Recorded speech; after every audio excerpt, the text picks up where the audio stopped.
I wanted to show you what a classical Pilates mat class looks like. And what you're watching is the same 20 mat exercises each week.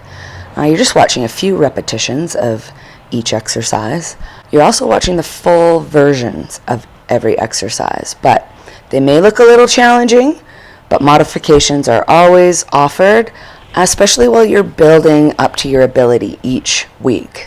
What you're watching now is you saw the 100 transitioning into the roll-up and single leg circles as you're watching right now, just showing a couple repetitions of each one. But some key points I really want to point out here that are really beneficial is spinal mobility and core stabilization. As I come on up here to go into my rolling like a ball, spinal mobility right there in action. Whee!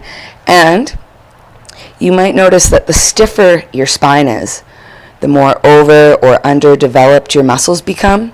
Maybe you notice rounded, overdeveloped upper back, and that may include really tight shoulders and extreme lack of mobility, which, can cause you a lot of pain and just lack of movement throughout your everyday routine and even in the gym. Core stabilization is also very key. As you'll notice here, I'm going into our double leg stretch. Notice that trunk is not moving throughout these dynamic exercises, where your legs and your arms moving separately from your body. This is our single leg stretch here. Look at that core stabilization. That girl has been doing Pilates for over 20 years. I know it for a fact, actually. Every exercise flows and transitions quite nicely. There's always going to be the ones that are a little bit more challenging than the other. But our double straight leg stretch here, I'm doing my best to really keep my quads relaxed. You don't want to be putting energy into other parts of your body. So Classical Pilates really engages you to focus on that mind-body connection with you and your lower abdominals. Going into our Criss Cross. Might look like a little bit of a bicycle, but way more control without any training wheels either. And coming up into our spine stretch. Now, a lot of spine movement, and these exercises flow just quite nicely together, working with the front of the chain, and then we go into some back mobility here. This one I like to always say there's a little tractor pull right on that mid vertebrae. With that core control in the front, the back is not controlling this movement. It's like the heart and the belly button coming together. Your abdominals are shortening that distance, bottom rib, top of the hip, and really able to create that movement and that flexibility in your spine.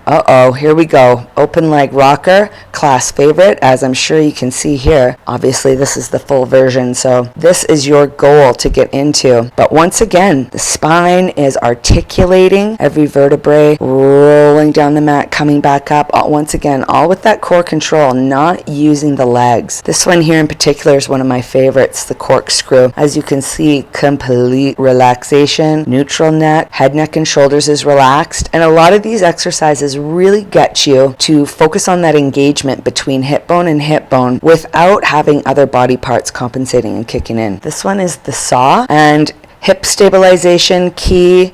Look at that lower back stretch there, and also just getting that little abdominal crunch into the obliques. Very beneficial before we transition into our forward posture onto our mat here as we go into our upper back. Now this one's called the neck roll. Different types of Pilates kind of teach everything a little bit differently, but the fundamentals are the same. Our goal is to really create that length throughout your spine. Now going into our single leg kick. This one's great. Doesn't look like much, but that's Pilates for you. Glutes working together with the abdominal muscles, glutes and hamstrings, absorbing the energy as that foot is kicking.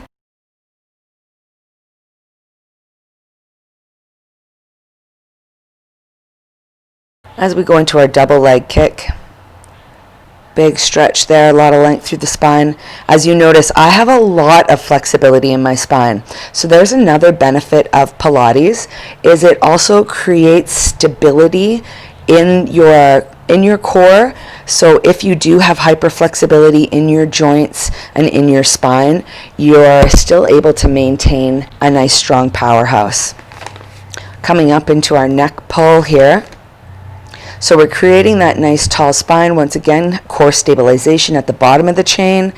And then little by little, just articulating each vertebrae one at a time, coming forward once again with that core control. So mind and body connected with the belly, even though we're working different parts of our body. The more mobility you create throughout your spine, the more freedom you're going to give all your compensating muscles, and just avoid a chain reaction of compensation involving hips, shoulders, and everything up and down the chain. We're into our side kick series here.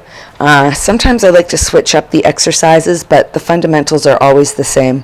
Hips are stacked, your core is in control. I got my finger there, almost as like that little hinge pin. And we go into our teaser series. Also a favorite for everyone. Your goal here is to really make sure that you're keeping the energy out of your legs as best you can. And if you ever take a class of mine, you will notice I cue in a perfect world. Last but not least, number 20, the seal. Once again, spinal mobility with core control, open knees, more pelvic floor, and groin control. What a great way to end this beneficial sequence. I really hope to see more of you on our mats, whether from home or in studio. And as I say, everybody's body can use a little Pilates. Attempt something new and feel the benefits of adding a class or two to your weekly routine.